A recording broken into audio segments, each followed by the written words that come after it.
ഈ പപ്പർ ഷോയുമായി നിങ്ങളുടെ മുമ്പിലേക്ക് വരാനുള്ള ഒരു പ്രധാനപ്പെട്ട കാരണം, ഞങ്ങൾ പ്രവർത്തിക്കുന്ന ചികിത്സാ കേന്ദ്രങ്ങളിൽ ചികിത്സകൾക്ക് എത്തുന്ന കുട്ടികൾ അവരുടെ അനുഭവങ്ങൾ കണ്ടുകൊണ്ട് തന്നെയാണ് ഞങ്ങൾ ഇപ്രകാരം ഇത്തരത്തിൽ ഒരു പപ്പർ ഷോയുമായി ബന്ധപ്പെട്ട് വരുന്നത്. ഞാനത് പറയാനുള്ള കാരണം, ഞാൻ എനിക്ക് തോന്നുന്നു നമ്മുടെ കൺവെൻഷൻ എന്ന സമയത്ത് പറഞ്ഞ ഒരു കാര്യമാണ്. നമ്മുടെ സ്ഥാപനത്തിൽ ഈ കഴിഞ്ഞ ഏതാനും മാസങ്ങൾക്ക് മുമ്പ് 8ാം ക്ലാസ്സിൽ പഠിക്കുന്ന ഒരു വിദ്യാർത്ഥി ചികിത്സകൾക്ക് വിധേയപ്പെട്ടു. 8ാം ക്ലാസ്സിൽ പഠിക്കുന്ന വിദ്യാർത്ഥി, അവന്റെ പേരൻസ് കഴിഞ്ഞ 2 ആഴ്ചകൾക്ക് മുമ്പ് എന്നെ വിളിച്ചിട്ട് വളരെ സങ്കടത്തോടെ പറഞ്ഞൊരു കാര്യമുണ്ട്. അച്ഛാ, അവൻ വീണ്ടും വല്ലാത്ത കോംപ്ലിക്കേഷനിലേക്ക് പോയിരിക്കുകയാണ്, എങ്ങനെയെങ്കിലും രക്ഷിക്കണം.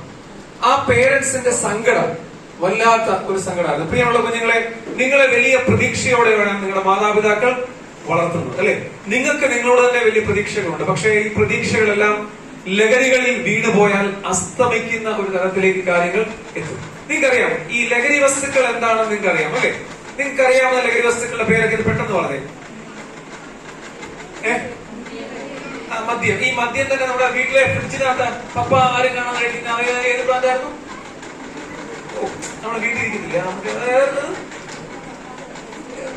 ഇടയ്ക്കിടയ്ക്ക് പപ്പ പോയി ബ്രാൻഡ് ഏതാണ് അറിയത്തില്ല. ഓ, പറയുന്നില്ല, രാജീവിക്കാർക്ക് അറിയത്തില്ല, ചുമ്മാ പറയും, നമ്പറിലൊക്കെ അല്ലേ. ഈ നിങ്ങൾക്ക് അറിയാവുന്നതൊക്കെ പറഞ്ഞു, ഞാൻ ചുമ്മാ പറഞ്ഞ നിങ്ങൾക്ക് അറിയാവുന്നതൊക്കെ പറഞ്ഞു, നിങ്ങൾ കേട്ടിട്ടുണ്ടോ? മദ്യം പറഞ്ഞു. മദ്യത്തിൽ തന്നെ പല ബ്രാൻഡുകളുണ്ട്. നിങ്ങൾക്ക് എന്തെങ്കിലും അറിയാമോ? എന്തോ കിങ് ഫിഷർ അവനറിയാം, അത്യാവശ്യം അറിയാവുന്നത്. വേറെ ജവാൻ പോരട്ടെ, വേറെ ജാക്ടാനി പോരട്ടെ.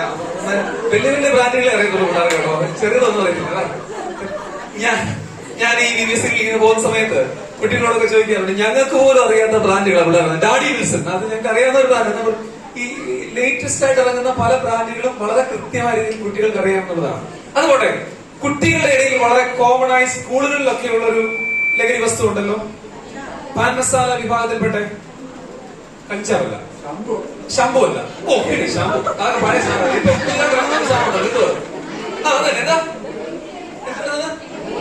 MDMA അല്ല, പാൻ മസാല. അതന്നെ കൂൾ എന്ന് പറയുന്ന പാൻ മസാല വിഭാഗത്തിൽപ്പെട്ട ലഹരി വസ്തു. നിങ്ങൾക്കറിയില്ല, ടീച്ചേഴ്സിന് അറിയത്തില്ല, ന്യൂജൻ സാധനങ്ങളാണ്. അപ്പോ എന്ന് പറഞ്ഞാൽ കൂൾ, ആ പേര് പോലെ തന്നെ കൂൾ ആകുമെന്ന് പറയുന്നത്, അല്ലെ? ഇനി ഇപ്പോഴുള്ള ലേറ്റസ്റ്റ് സാധനമാണ് MDMA LSD എന്ന് പറയുന്ന പല ലഹരി വസ്തുക്കളും. അതിന്റെ ഡീറ്റെയിൽസിലേക്ക് ഒന്നും പോകുന്നില്ല, അതിനുള്ള സമയമില്ല. പ്രിയമുള്ള കുഞ്ഞുങ്ങളെ, ഇപ്പോൾ ഒരു പക്ഷെ നിങ്ങൾ ഇതൊന്നും കണ്ടിട്ടില്ലായിരിക്കാം, ഒരു പക്ഷെ നിങ്ങൾ കണ്ടിട്ടുമുണ്ടാകാം. നാളുകളിൽ നിങ്ങൾ പോകുന്ന ഇടങ്ങളിൽ ഇതെല്ലാം ഉള്ള ലോകത്തിലേക്കാണ് നിങ്ങൾ പോകുന്നത്. ഞാൻ വീണ്ടും ആവർത്തിക്കട്ടെ, നാളുകളിൽ നിങ്ങൾ പോകുന്ന ലോകത്ത് ഇതെല്ലാം ഉള്ള ലോകത്തിലേക്കാണ് നിങ്ങൾ പോകുന്നത്. അവിടെ ഇപ്പോൾ നിങ്ങൾ പഠിക്കുന്ന ചില പാഠങ്ങളും അനുഭവങ്ങളും ശക്തമായ തീരുമാനത്തിലേക്ക് നിങ്ങളെ നയിക്കണം. ഈ വർഷത്തെ DBSന്റെ തീം എന്തോ? ആരിലുറച്ചു നിൽക്കണമെന്ന്? ക്രിസ്തുവിൽ ഉറപ്പുള്ള ഒരു വ്യക്തി, ഒരു കാരണവശാലും ദൈവത്തിൽ ഉറപ്പുള്ള ഒരു വ്യക്തി ഒരു കാരണവശാലും ലഹരിയിലേക്ക് വീടില്ല എന്നുള്ളതിന് 100% ഉറപ്പ്. അതുകൊണ്ട് എന്തിനാണ് ഇത്രയും കഷ്ടപ്പെട്ട് ഇവിടെ VBS ക്രമീകരിക്കുന്നത് എന്ന് ചോദിച്ചാൽ, നിങ്ങൾ ഏറ്റവും ബെസ്റ്റായി വളരണം എന്നുള്ളത് കൊണ്ടാണ്. പ്രിയമുള്ള കുഞ്ഞുങ്ങളെ, നിങ്ങൾ തിരിച്ചറിയണം, ഇതെല്ലാമുള്ള ലോകത്തിലേക്ക് നിങ്ങൾ നാളെ ഇറങ്ങുമ്പോൾ, ഞാൻ വീണ്ടും ആവർത്തിക്കട്ടെ, 8ാം ക്ലാസ്സിൽ പഠിക്കുന്ന വിദ്യാർത്ഥിയുടെ മാതാപിതാക്കൾ നൊമ്പരത്തോട് പറഞ്ഞൊരു വാചകമാണ്, അച്ഛാ പറ്റുന്നില്ല അവനെ കൊണ്ട്. നമ്മുടെ കുഞ്ഞുങ്ങളെ കുറിച്ച് നമ്മുടെ പേരൻസ് അങ്ങനെ പറയരുത്. കാരണം എന്റെ മുമ്പിൽ ചികിത്സയുമായി ബന്ധപ്പെട്ട് വന്ന ചില ആളുകൾ പറയാറുണ്ട്, 20ാമത്തെ വയസ്സിൽ നിൽക്കുന്ന സ്വന്തം മകനെ നോക്കി ഇവൻ മരിച്ചു പോയിരുന്നെങ്കിൽ എന്ന് പറയുന്ന സ്വന്തം മാതാപിതാക്കൾ. വെറുതെ പറഞ്ഞതല്ല, ഇവൻ ഇല്ലായിരുന്നെങ്കിൽ എന്ന് ആഗ്രഹിച്ചു പോകുന്ന മാതാപിതാക്കൾ. കാരണം മടുത്തു, സഹിച്ചു, പറ്റാത്ത അവസ്ഥയിലേക്ക് കാര്യങ്ങൾ എത്തുകയാണ്. അതുകൊണ്ട് നമ്മുടെ മാതാപിതാക്കൾക്ക് നമ്മളെ കുറിച്ച് പ്രതീക്ഷയുണ്ട്, നിങ്ങൾക്ക് നിങ്ങളെ കുറിച്ച് പ്രതീക്ഷയുണ്ട്. ജീവിതത്തിൽ ഏറ്റവും സുന്ദരമായി നല്ല തീരുമാനങ്ങൾ എടുക്കുന്നതിന് ദൈവം നിങ്ങളെ സഹായിക്കട്ടെ എന്ന് പ്രത്യേകിച്ച് പ്രാർത്ഥിക്കുന്നു. ലഹരി വസ്തുക്കൾ എല്ലാം ആദ്യം രസം നൽകും, എന്നാൽ അവസാനം അത് എത്തിക്കുന്നത് വലിയ അപകടത്തിലേക്കാണ്. ഞാൻ ചെറിയ കഥ പറഞ്ഞ് പപ്പർ ഷോയിലേക്ക് ഞങ്ങൾ പ്രവേശിക്കുകയാണ്. ഞങ്ങൾക്ക് അനുവദനീയമായ സമയം പരിമിതമായതുകൊണ്ട് വളരെ വേഗം ഞാൻ അവസാനിപ്പിക്കാം. നിങ്ങളൊരു പക്ഷേ യൂട്യൂബിലൊക്കെ ഈ കഥ ആരെങ്കിലും ഒക്കെ കേട്ടിരിക്കാം, കേട്ടതാണെങ്കിലും ഒന്നുകൂടെ കേൾക്കാൻ നിങ്ങൾ ശ്രമിക്കുക. എന്റെ കഥയിലെ കഥാപാത്രത്തിന്റെ പേര് ജിത്തു എന്നാണ്. ജിത്തുവിന് 5 വയസ്സ് പ്രായമുണ്ട്. 5 വയസ്സുള്ള ആളുകളൊക്കെ ഇവിടെ ഉണ്ടല്ലോ, അല്ലെ? ഉണ്ട്. അപ്പനും അമ്മയ്ക്കും ഒറ്റ മകനാണ് ജിത്തു. അപ്പനും അമ്മയ്ക്കും ഒറ്റ മക്കളാരെയും കൂടുതലുണ്ടോ? ഒറ്റ ഒറ്റ മക്കൾ ഇല്ല, നല്ല കാര്യം. അപ്പനും അമ്മയ്ക്ക് ഒറ്റ മക്കളാണെങ്കിലുള്ള കുഴപ്പം എന്താ പറയുമ്പോ ഭയങ്കര കെയറിങ് ആയിരിക്കും. അപ്പനും അമ്മയ്ക്ക് കൂടെ കൊണ്ട് നടക്കും. അപ്പൊ ഈ നമ്മുടെ ജിത്തു അപ്പനും അമ്മയ്ക്കും ഒറ്റ മകനാണ്. ഒരു ദിവസം രാവിലെ അവന് ഇങ്ങനെ ഉറക്കമൊക്കെ എഴുന്നേറ്റ് ഒരു ദിവസം രാവിലെ അവൻ മുറ്റത്തേക്ക് ഇങ്ങനെ ഇറങ്ങി നോക്കിയപ്പോ മുറ്റത്തെന്തോ ഇങ്ങനെ കിടന്ന് എഴയുന്നു. അവൻ പെട്ടെന്ന് വിളിച്ചു. അപ്പൊ ഉടനെ അപ്പൻ ഓടി വന്നു. അപ്പൊ കേട്ടപ്പോ എന്തൊരു പാമ്പാണെന്ന് തോന്നപ്പാന്ന് പറഞ്ഞു. നോക്കിയപ്പോ ഒരു ചെറിയ പാമ്പിന്റെ കുഞ്ഞാണ്. അപ്പം അപ്പൻ എന്ത് ചെയ്യുന്നറിയുമ്പോ ഒരു വടി എടുക്കാനായിട്ട് ഓടി. വടി എടുക്കാനായിട്ട് പോയപ്പോൾ നമ്മുടെ ജിത്തിമോൻ ആ പാമ്പി കുഞ്ഞിനെ ഒന്നുകൂടെ നോക്കിയപ്പോ ഉണ്ടല്ലോ, ആ പാമ്പി കുഞ്ഞിന്റെ പുറത്ത് നല്ലൊരു ഗോൾഡൻ ഡിസൈൻ, സൈഡിലൊക്കെ നല്ല ഡിസൈനിങ് ഒക്കെ ഉണ്ട്. അവൻ നോക്കിയപ്പോ അപ്പം വരുന്നതേ ഉള്ളൂ. വടി എടുത്തോണ്ട് അവൻ എന്ത് ചെയ്യുന്നറിയുമോ, പതുക്കെ ആരും കാണുന്നില്ല എന്ന് കണ്ടപ്പോൾ പതുക്കെ ആ പാമ്പ് കുഞ്ഞിന്റെ പുറത്തേക്ക് ചെറുതായിട്ട് തൊട്ടു. പെട്ടെന്ന് ആ പാമ്പ് എഴഞ്ഞു. അങ്ങനെ എഴഞ്ഞു. അപ്പോഴത്തേക്ക് അപ്പൻ വടിയായിട്ട് വന്നു. വടിയുമായിട്ട് വന്ന സമയത്ത് അവൻ ചോദിച്ചു, അപ്പ ഇത് ഏത് പാമ്പിന്റെ കുഞ്ഞാണെന്ന് നോക്കിയിട്ടൊന്ന് പറയാമോ എന്ന് ചോദിച്ചു. നോക്കിയപ്പോ അപ്പൊ നോക്കിയപ്പോ മനസ്സിലായി ഇത് പെരുമ്പാമ്പിന്റെ കുഞ്ഞാണെന്ന് മനസ്സിലായി. അപ്പൊ പറഞ്ഞു ഇതൊരു പെരുമ്പാമ്പിന്റെ കുഞ്ഞാണ് എന്ന് പറഞ്ഞു. ഉടനെ അവൻ പറഞ്ഞു, അപ്പൊ ഞാൻ കേട്ടിട്ടുണ്ട് പെരുമ്പാമ്പ് ആരെയും കടിക്കത്തില്ല, ആരെയും കൊത്തത്തുമില്ല, മനുഷ്യനോടൊക്കെ അത്യാവശ്യം ഇണങ്ങുന്ന ഒരു പാമ്പാണ് പെരുമ്പാമ്പ്. അതുകൊണ്ട് നമുക്കൊരു കാര്യം ചെയ്യാം, ഈ പെരുമ്പാമ്പിനെ നമുക്ക് ഇവിടെ അങ്ങ് വളർത്താം. എനിക്കാണെങ്കിൽ കളിക്കാൻ ഇവിടെ കൂട്ടുകാരൊന്നുമില്ല, അതുകൊണ്ട് നമുക്ക് ഈ പെരുമ്പാമ്പിനെ ഇവിടെ അങ്ങ് വളർത്താം എന്ന് പറഞ്ഞു. ആരെങ്കിലും പെരുമ്പാമ്പ് കുഞ്ഞിനെ വളർത്തുവോ? ഉടനെ പറഞ്ഞു, അപ്പൊ പ്ലീസ് അപ്പൻ നോക്കണ്ട, അമ്മയെ നോക്കണ്ട, ഞാൻ നോക്കിക്കോളാം, എനിക്ക് പെർമിഷൻ തരണോ? ഞാൻ അവസാനം നിർബന്ധം സഹിക്കാൻ വയ്യാതെ അപ്പൻ പെർമിറ്റ് ചെയ്തു. ഇവന്റെ പരിപാടി എന്നറിയാമോ, ഇവൻ സ്കൂൾ വിട്ട് വീട്ടിൽ വന്നാൽ നേരെ അടുക്കളയിലോട്ട് പോകും. അവന് കാച്ചി വെച്ചേക്കുന്ന പാലെടുത്ത് ആർക്ക് കൊണ്ട് കൊടുക്കും? പെരുമ്പാമ്പ് കുഞ്ഞിനോട് കൊടുക്കും. അത്യാവശ്യം ഈ പെരുമ്പാമ്പ് ആഹാരമൊക്കെ കഴിച്ചു തുടങ്ങിയപ്പോൾ അവന് റെഡിയാക്കി വെച്ചേക്കുന്ന ചിക്കൻ ഫ്രൈ അവൻ സ്കൂൾ വിട്ട് വന്നാൽ ആർക്കൊണ്ട് കൊടുക്കും? പെരുമ്പാമ്പിനോട് കൊടുക്കും. ബീഫ് ഫ്രൈ ആർക്കൊണ്ട് കൊടുക്കും? ഈ ആഹാരമൊക്കെ കൊടുത്തു കഴിഞ്ഞ ശേഷം അവന്റെ കളി എന്താണെന്ന് അറിയാമോ, വളരെ പതുക്കെ ആഹാരമൊക്കെ കൊടുത്ത് പെരുമ്പാമ്പ് വയറ് നിറഞ്ഞെന്ന് മനസ്സിലാകുമ്പോൾ വളരെ പതുക്കെ ഈ പെരുമ്പാമ്പിന്റെ അടുത്തേക്ക് ഇരിക്കും. എന്നിട്ട് അവൻ ഇങ്ങനെ കൈ വെച്ചു കൊടുക്കുമ്പോ അവന്റെ കയ്യിൽ കൂടെ ഈ പെരുമ്പാമ്പ് ഇങ്ങനെ ഇഴഞ്ഞ മുകളിലോട്ട് കയറും. അവനിങ്ങനെ പൊക്കിയെടുക്കും, അവനിങ്ങനെ ചേർത്ത് പിടിക്കും, ഒരു ഉമ്മ കൊടുക്കും. അപ്പൊ അതിങ്ങനെ ദേഹത്തോടെ ഇടയും, അവന്റെ കഴുത്തേക്കൂടെ ഇടയും, ദേഹത്തോടെ ഇടയും.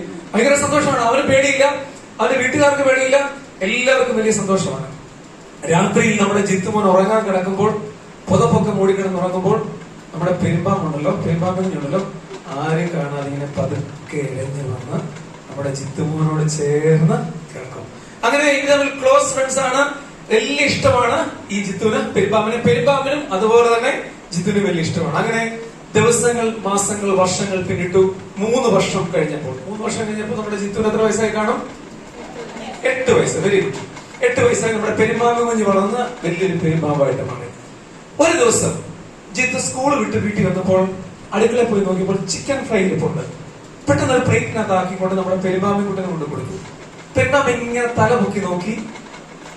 സാധാരണ ചിക്കൻ ഫ്രൈ കാണുമ്പോഴേ ചാടി വീഴുന്ന, പക്ഷെ തല പൊക്കി നോക്കിയിട്ട് തല താഴ്ത്തി, അത് അനങ്ങാതെ കിടക്കുകയാണ്.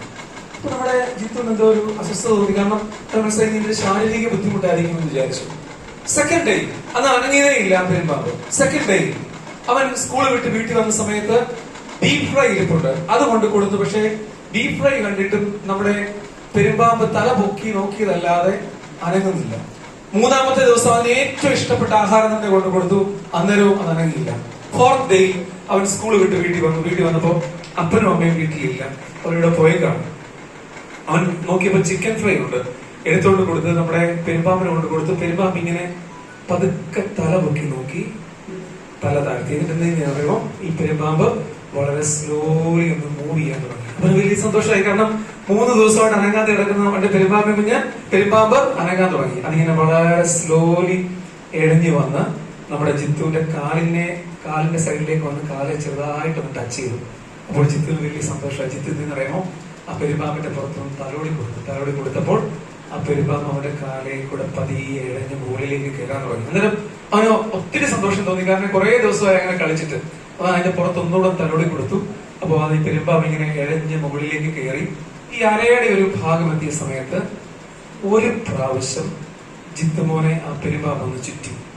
അന്നേരം അവന് പേടിയൊന്നും തോന്നിയില്ല, കാരണം സാധാരണ എങ്ങനെ ചെയ്യുന്ന. ഒന്നുകൂടെ ഒന്ന് ചുറ്റി, അന്നേരവും പേടിയൊന്നും തോന്നിയില്ല. മൂന്നാമതൊരു പ്രാവശ്യം കൂടെ ചുറ്റിയപ്പോൾ എന്തോ ഒരു അസ്വസ്ഥത നമ്മുടെ ചുറ്റുമോന് തോന്നി. പെട്ടെന്ന് അവൻ കൈകൊണ്ട് ഇങ്ങനെ തട്ടി.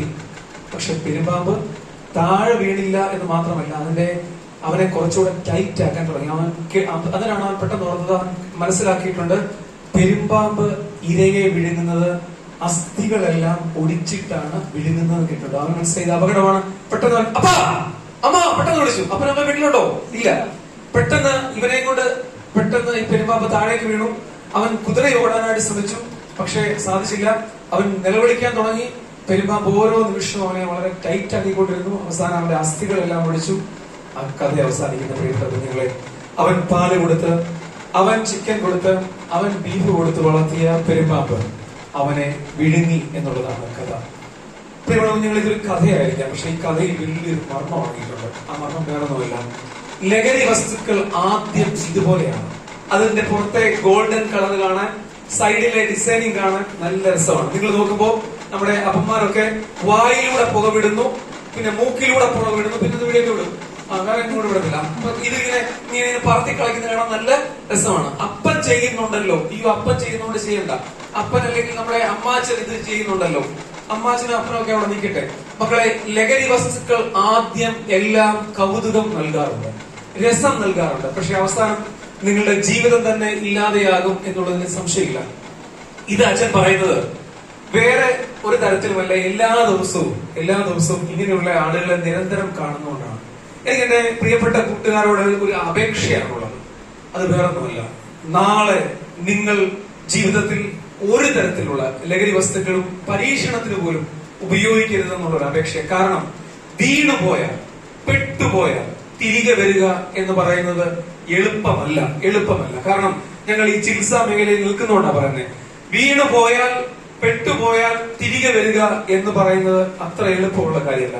ആൺകുട്ടികളും പെൺകുട്ടികളും വളരെ വേഗത്തിൽ ലഹരിയിലേക്ക് വീഴുന്നു. അതുകൊണ്ട് ഇവിടുത്തെ ഈ പ്രിയപ്പെട്ട കുഞ്ഞുങ്ങൾ, ഇത്രയും കുഞ്ഞുങ്ങളുണ്ട്, 2 പള്ളിയിൽ നിന്ന് വന്നിരിക്കുന്ന 2 കുഞ്ഞുങ്ങൾ, നിങ്ങൾ എല്ലാവരും നല്ല തീരുമാനങ്ങൾ കൈക്കൊള്ളണം. ജീവിതത്തിൽ ക്രിസ്തുവിൽ അധിഷ്ഠിതമായി ലഹരികളില്ലാതെ സുന്ദരമായി ജീവിക്കുന്നതിന് ദൈവം നിങ്ങളെ എല്ലാവരെയും സഹായിക്കട്ടെ എന്ന് പ്രത്യേകിച്ച് പ്രാർത്ഥിക്കുന്നു.